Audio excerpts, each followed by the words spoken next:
Olá e seja muito bem-vindo à quinta temporada do podcast Alimentação Saudável. O meu nome é Mafalda Rodrigues de Almeida, sou nutricionista, fundadora da Love It e autora de 3 livros de receitas. Por aqui vamos falar sobre todos os temas quentes relacionados com alimentação, saúde e nutrição. Vou receber vários convidados que nos vão ajudar a falar sobre temas como saúde de uma forma simples, a desmistificar alguns conceitos que estão tão enraizados no nosso dia-a-dia e que parecem que complicam a nossa alimentação. Vamos falar sobre bem-estar, sobre técnicas importantes para a prevenção de vários tipos de doenças e, mais importante ainda, para a promoção da saúde.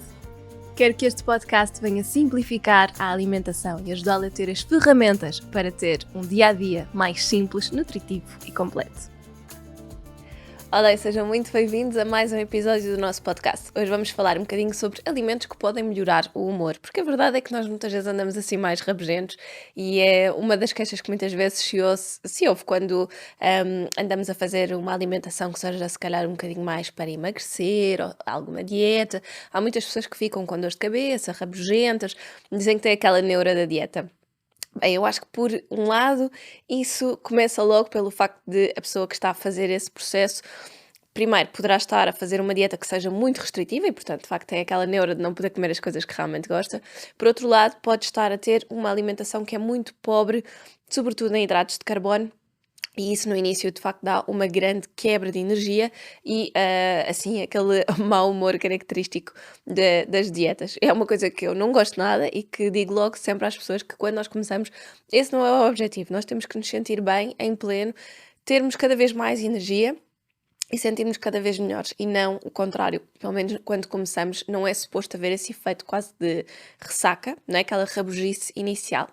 Mas vamos focar um bocadinho no que é que de facto pode influenciar o nosso humor ou não. Porque, na verdade, obviamente que o humor, a forma como nós nos sentimos, tem muito a ver com coisas externas, mas também tem muito a ver com coisas internas. E não só com a parte mais psicológica, não é? A autoestima, o estarmos bem nas relações connosco, com os outros, etc.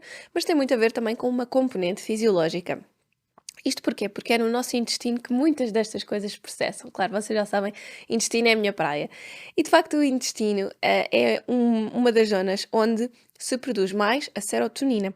Ou seja, produzem cerca de 80 a 90% da quantidade total que nós temos no nosso corpo de serotonina e por isso nós precisamos de nutrientes específicos. E a serotonina, para quem nunca ouviu falar, é uma hormona que normalmente nós associamos ao bem-estar e ao bom humor. Então, o que é que nós precisamos para produzir esta serotonina no intestino? Precisamos de um componente que se chama triptofano. E o triptofano é basicamente um aminoácido essencial, ou seja, uma proteína que é encontrado em vários alimentos, nomeadamente no quê? No chocolate, claro. Por isso é que nós ficamos sempre tão contentes quando comemos um bom chocolatinho. Depois precisamos de vitaminas do complexo B e também vitamina C. E isto é muito importante, gosto sempre de frisar esta questão da vitamina C, que é, no verão é muito fácil nós termos quantidades adequadas de vitamina C na nossa alimentação. Porquê? Nós comemos mais saladas, mais coisas cruas, a fruta mais fresca e mesmo naturalmente os alimentos de verão têm muita vitamina C. No inverno, tradicionalmente, nós comemos praticamente tudo cozinhado. Os legumes são muito mais cozinhados e as fontes principais que nós acabamos por ter de vitamina C no inverno são os citrinos. Portanto, acabamos por comer se calhar mais laranjas, tangerinas, clementinas, etc. que estão na época e portanto por aí conseguimos ir buscar a vitamina C. Mas a verdade é que também é no inverno, nós vamos precisar mais dela. E é tendencialmente no inverno que ela está mais baixinha porque cozinhamos muito. Se nós tentarmos ter um balanço entre alimentos crus e cozinhados também no inverno, no verão acontece mais facilmente, não é, porque está calor, mas no inverno é muito importante que isso também nos aconteça e também procurarmos ativamente essa ingestão de legumes e de fruta em estado cru. Depois, o magnésio também é um dos minerais mais importantes para conseguirmos aqui obter uma boa produção de serotonina no nosso intestino e ainda as gorduras boas, nomeadamente o ômega 3. É por isso que os ácidos gordos ômega 3 e 6, mas pronto, muito mais o ômega 3, o EPA e o DHA, são muito estudados como preventivos das depressões.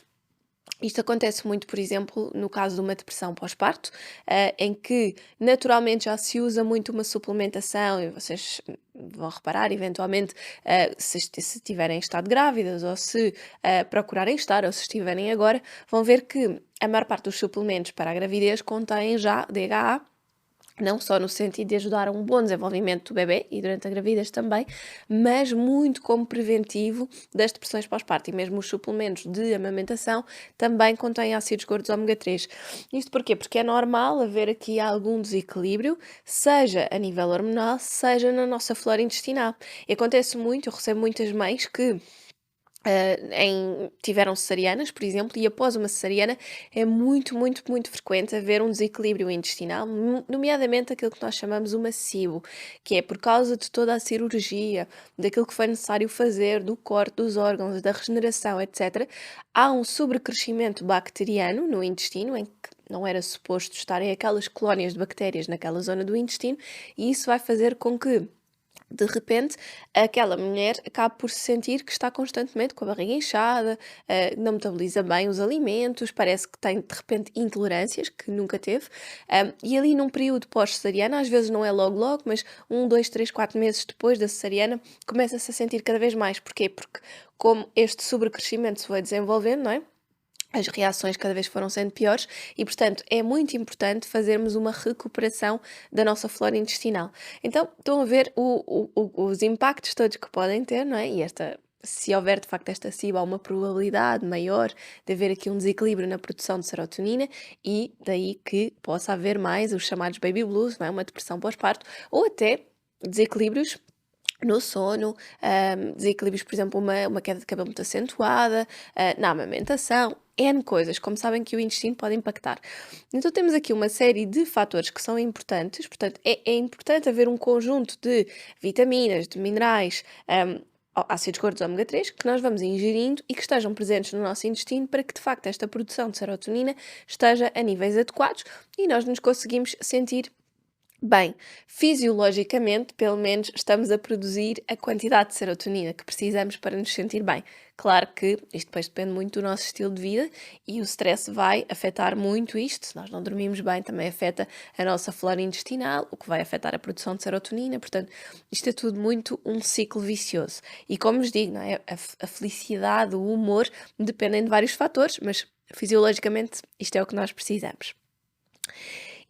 E é importante também percebermos que nós até podemos ter uma alimentação super adequada, nós até podemos estar a ingerir estes nutrientes todos e depois, na realidade, não os estamos a conseguir absorver.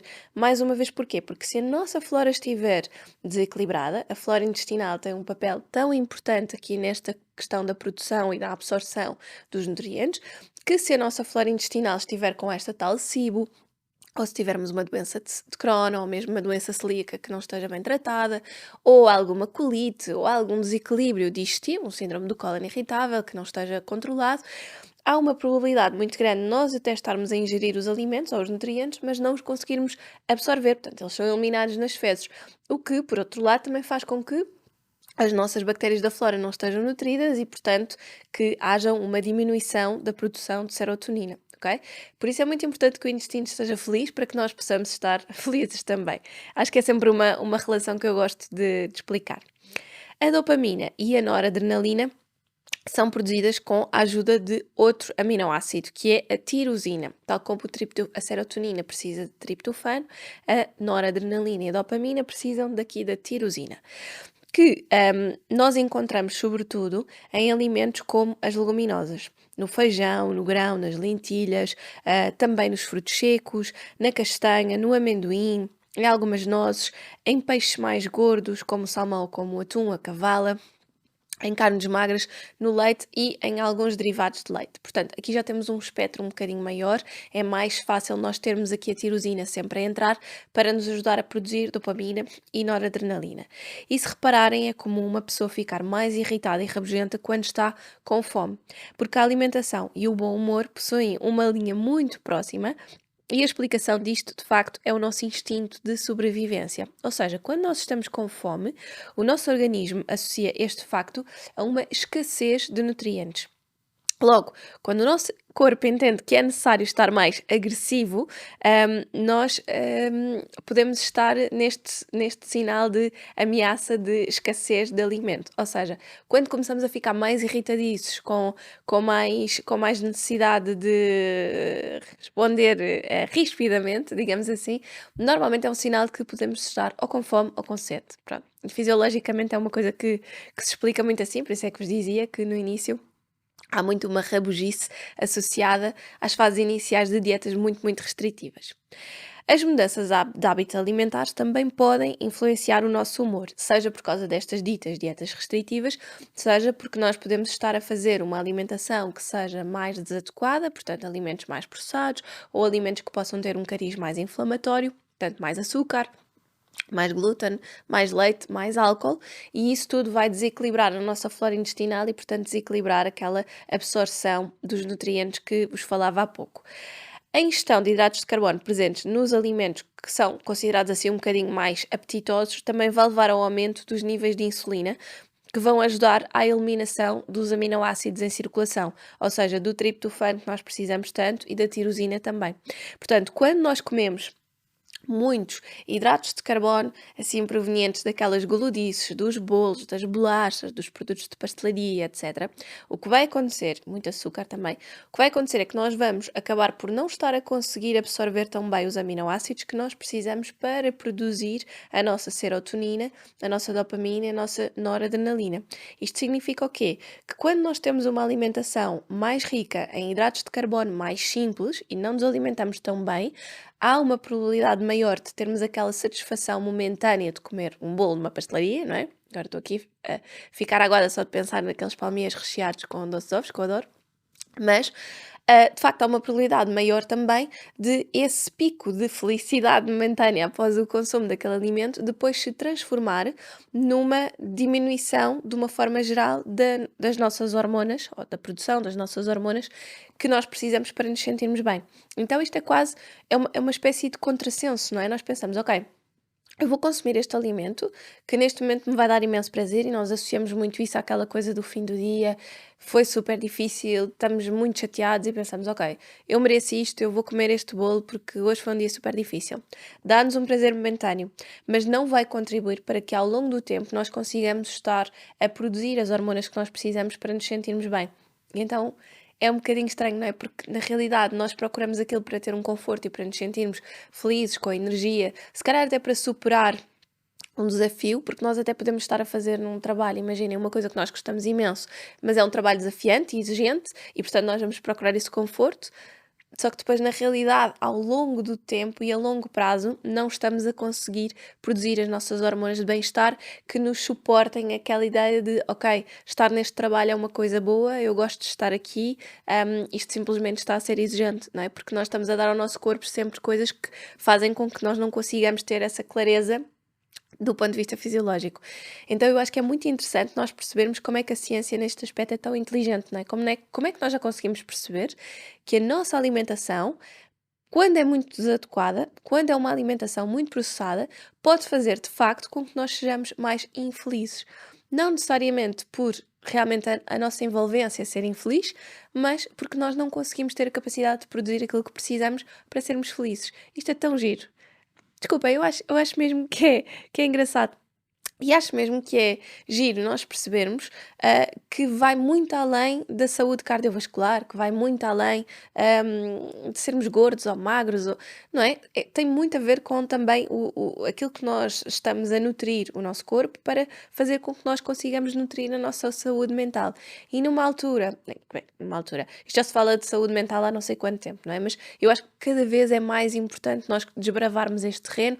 Cada vez se fala mais de saúde mental com abertura, sem ser aqueles mimimis de a pessoa está a ser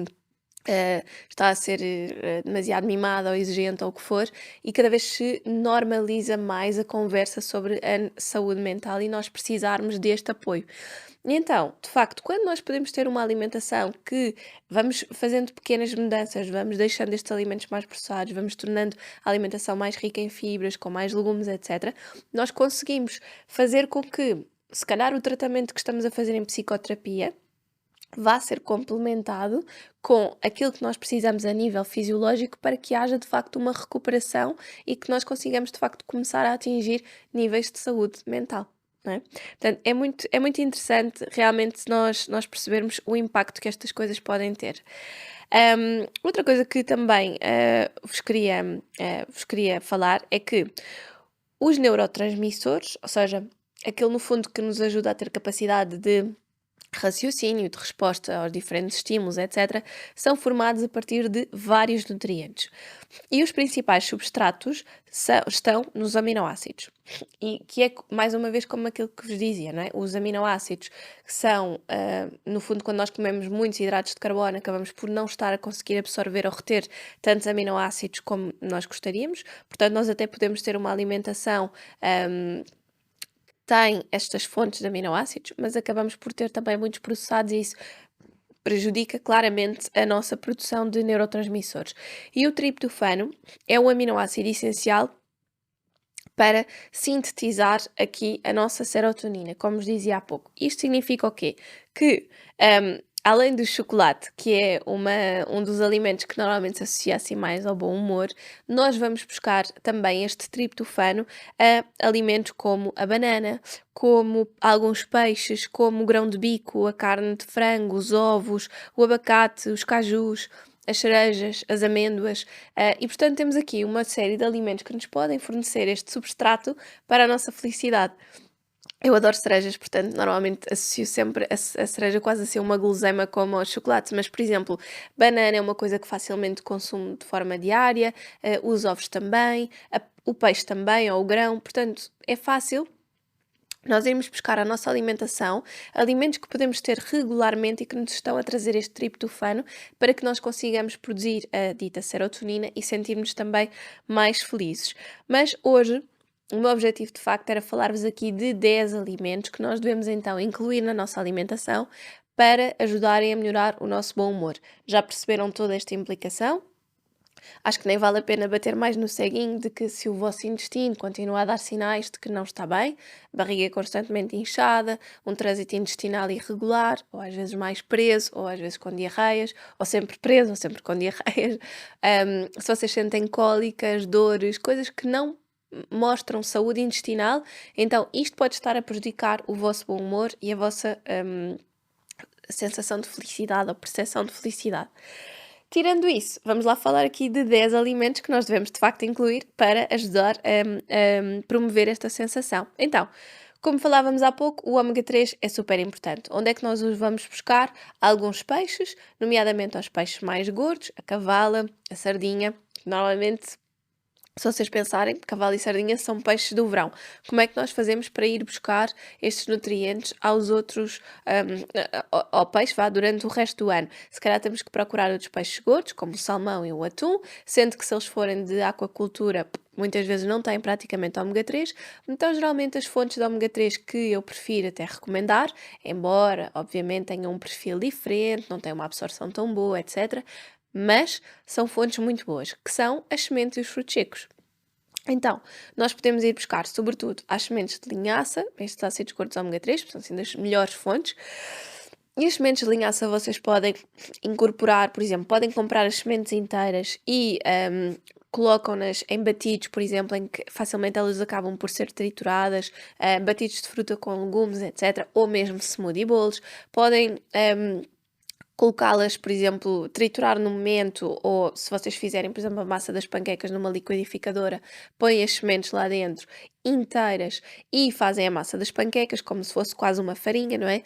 E eu digo-vos inteiras e não comprarem a farinha porque muitas vezes quando nós compramos a linhaça já moída, não sabemos quanto tempo é que ela já tem da moagem, não é? Portanto, não sabemos há quanto tempo é que está a oxidar a gordura. E, portanto, tem muito menos benefícios. Portanto, mais vale comprarmos a semente inteira e trituramos nós. E tentamos incorporar assim nestas coisas. Ou então, mastigá-la muito, muito bem, porque senão o que acontece é que se ela não estiver triturada ou se nós não a trincarmos bem, nós não temos capacidade depois no nosso intestino de quebrarmos a casca das sementes de linhaça. O que significa que na realidade depois também não vamos conseguir absorver estes ácidos gordos ômega 3. A nível de frutos secos, temos as nozes e as amêndoas, que são assim as principais fontes de ácidos gordos ômega 3. e que eu acho que são muito fáceis de incorporarmos na nossa alimentação, seja assim petiscar umas nozes com uma maçã, por exemplo, à meia da manhã ou à meia da tarde, ou seja, mesmo colocá-las, por exemplo, em bolinhas energéticas, ou comer uma manteiga de amêndoa com uma peça de fruta num snack, pronto. Há assim várias formas de o fazermos. Depois temos os vegetais de folha verde escura, que além de serem ótimas fontes de vitamina C, têm também potássio, têm esteróis vegetais, têm luteína, zeaxantina, que são antioxidantes, têm cálcio e ferro. E além disso, os brócolos e os espinafres, por exemplo, possuem um alto teor de folato e de beta-caroteno que agem de uma forma sinérgica no bom funcionamento do nosso cérebro. Portanto, os vegetais de folha verde escura são assim bombinhas de nutrientes que acabam por ser excelentes opções. Mais uma vez, pensem um bocadinho naquela questão que é, nós não podemos consumir os vegetais de folha verde escura sempre cozinhados, porque senão não vamos obter os benefícios nutricionais que eles têm, sobretudo aqui a nível de vitamina C, e muitos dos antioxidantes, ao serem cozidos, por exemplo, se nós estivermos a cozer brócolos durante 20 ou 30 minutos, acabam realmente por perder grandes propriedades nutricionais, digamos. Então, uma coisa que vocês podem fazer é, ok, umas vezes consomem os vegetais cozinhados ou salteados, ou mesmo saltear durante pouco tempo, fazer assim mais al dente, ou então podem, por exemplo, fazer uma coisa que acho que é muito interessante, é pegar numa couve, uma couve portuguesa, cortá-la assim, tipo numa juliana muito, muito, muito fininha, e depois amassar para que ela fique tenra. Podem pôr até um bocadinho de sumo de limão e sal, que ajuda a partir mais, e transformam essa juliana da couve portuguesa como se fosse uma alface, não é? Em vez de comermos alface no inverno, que é uma altura em que não é a época dela, vamos consumir uma salada, que até pode ser uma salada morna ou quente, mas a couve, neste caso, que substitui a alface, está crua.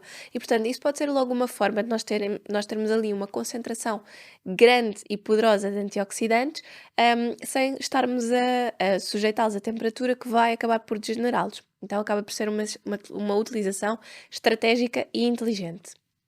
Outra coisa que podem fazer também é, por exemplo, fazerem mais sumos verdes, não é? Portanto, triturar ou batidos, trituramos a fruta com estes legumes e acabamos por conseguir ter aqui uma concentração em cru dos nutrientes na mesma. E fica bastante bom, não é? Vemos muitas vezes a utilização dos espinafres com o ananás nos batidos e com gengibre, etc. E fica delicioso.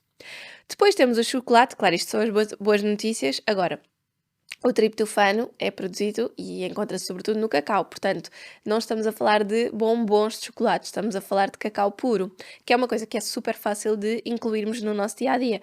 Através das bolinhas energéticas, eu posso pôr lá o cacau em pó, eu posso pôr um bocadinho de cacau nas minhas papas de aveia, eu posso pôr, em vez de fazer uma bebida de amêndoa com café para acompanhar as minhas torradas do pequeno almoço, posso colocar cacau em pó. E, portanto, vai-nos dar energia e triptofano, que vai contribuir para o nosso bom humor. Enquanto que o café faz ali um pico de energia que depois não dura muito, aqui o cacau vai-nos dar uma energia um bocadinho mais duradoura e ainda vai contribuir para o nosso bom humor. Portanto, é uma coisa que é super interessante. Se estivermos a falar de chocolate propriamente dito, vão sempre tentar encontrar aqueles que são mais de 80% de cacau para realmente terem ali uma boa concessão entre gulodice e benefícios nutricionais. Depois temos os ovos, que são excelentes também para contribuírem para o nosso bom humor, como vos dizia há pouco. São uma fonte natural aqui do triptofano e, portanto, são uma forma de nós incluirmos de forma regular na nossa alimentação um substrato para a produção da nossa serotonina. Já sabem que os ovos também nós não podemos abusar muito, estamos a falar mais ou menos de cerca de 2 ovos por dia, não mais do que isso, e portanto é importante termos aqui esta noção de equilíbrio e não abusarmos muito. O abacate também contém ácido fólico e potássio, porque ajuda a controlar a pressão sanguínea e a combater os níveis de stress e, portanto, vai ser também um excelente aliado para nós usarmos na alimentação. Infelizmente, o abacate tem uma pegada ecológica muito grande, portanto, não é dos alimentos que eu mais aconselho em consumo regular, digamos assim, mas acho que pode ser bom para irmos introduzindo de alguma forma esta gordura boa, se for um alimento que vocês gostam, vamos introduzindo de vez em quando. Os frutos secos e as oleaginosas, como dizia, amêndoas, nozes, avelãs, castanha do Brasil, a macadâmia são super, super, super ricas em ácidos gordos ômega 3. São uma excelente forma de nós irmos buscar aqui também algum triptofano, alguma tirosina, que são importantes para a produção destas hormonas que nós precisamos para nos sentirmos bem. São ótimas fontes de nutrientes e de fibras que vão ajudar a alimentar a nossa flora intestinal e também são alimentos que são super fáceis de incluirmos no nosso dia a dia como snacks. Primeiro, não precisam de frigorífico, portanto podem andar connosco numa caixinha na mala e vão connosco para qualquer lado e são sempre um snack muito mais interessante para nós fazermos do que irmos a um café e comermos um bolo de pastelaria, que já sabem, faz aquela gludice, mas a seguir prejudica a nossa produção de serotonina em larga escala. A banana é uma fruta que também naturalmente é muito rica em triptofano e, portanto, chama-se assim a banana a fruta mais associada à felicidade, tal como as cerejas também acontece, mas a banana é muito por aqui e, portanto, eu acho que é um bom fruto para nós incluirmos de forma regular. Há muitas pessoas que eu recebo em consulta que já fizeram outras dietas mais restritivas e, portanto, vêm com um bocadinho de medo da banana, não é muito calórica, etc. Não é, é excelente. Eu normalmente em casa compro sempre as bananas da Madeira. Tem uma porção mais pequenina, têm uma pegada ecológica menor do que aquelas que vêm, por exemplo, da América do Sul e acabam por ser mais ricas em nutrientes. Vocês veem logo pelo sabor que é completamente diferente. Normalmente até são bananas um bocadinho mais rijas. Portanto, eu adoro as bananas da Madeira e geralmente é aquilo que aconselho como um snack e até em termos de quantidade da banana, por exemplo, assemelha-se muito mais à quantidade de uma maçã média. Portanto, faz mais sentido. Depois temos a aveia integral.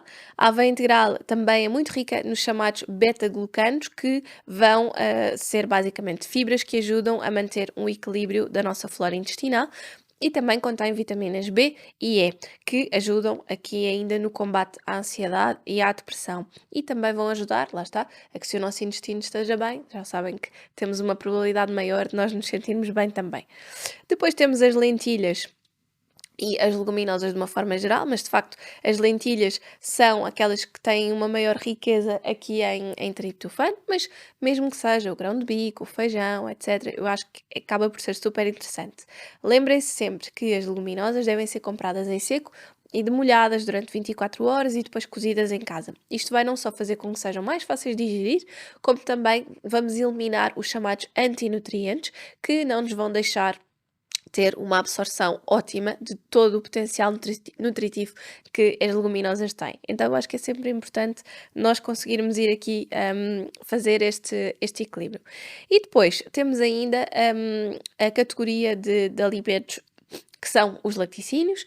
Pessoalmente eu não consumo, portanto normalmente não são alimentos até que eu recomendo muito, mas nós sabemos que o leite é, de facto, uma boa fonte de triptofano. Se vocês consumirem laticínios, se sentirem bem, se vos fizer sentido, já sabem que este também é um dos alimentos que vai acabar por contribuir. E, portanto, estamos a falar, idealmente, de leite, kefir ou iogurte. Os outros acabam por já não ajudar tanto na produção do triptofano, mas, de facto, ajudam realmente a aliviar aqui um bocadinho o stress e combater o nervosismo. Além disso, eu acho que também é muito importante falarmos da hidratação e do consumo de água. Portanto, não podemos esquecer-nos que a água vai ser essencial para manter o nosso intestino saudável e se manter o nosso intestino saudável também ajuda a que haja uma melhor absorção de todos estes nutrientes destes alimentos e, consequentemente, uma produção mais adequada de serotonina. Portanto, acho que é muito importante reforçarmos estes alimentos que falámos aqui hoje, tentarmos de facto tratar do nosso intestino e evitarmos aqueles alimentos que normalmente são considerados menos bons, como os alimentos muito ricos em açúcar, o álcool, as grandes fontes de glúten, e aqui estamos a falar de alimentos que têm muito trigo, centeio, cevada, e de facto os laticínios, de uma forma geral, já sabem que são assim, podem ter um potencial mais inflamatório se houver alguma patologia intestinal, mas também podem ajudar a produzir triptofano se a pessoa metabolizar bem, portanto são sempre assim um bocadinho mais contraditórios. Mas de facto, nós devemos deixar um bocadinho esta mentalidade do eu mereço. Aquilo que eu acho que nós devemos começar a procurar não é um eu mereço a nível da alimentação, mas um eu mereço se calhar agora ir ter com alguém, fazer um programa que eu gosto imenso, ou ir namorar, ou ir a um restaurante que de facto eu já queria ir há muito tempo. No fundo, de procurar mais a experiência e a envolvência de uma forma geral do que aquele eu mereço e de repente ir buscar uma fast food ou um bolo de pastelaria. que não vai contribuir de facto para uma felicidade mais plena e completa a longo prazo, ok? Eu espero que vocês tenham gostado, que tenha ajudado a dar aqui algumas dicas. Já sabem que eu às vezes sinto que me estou a repetir um bocadinho isto, vir ao disco e toca ao mesmo no que toca ao intestino, mas de facto o nosso intestino é crucial na nossa saúde, seja saúde física, seja saúde mental. Um beijinho e até para a semana.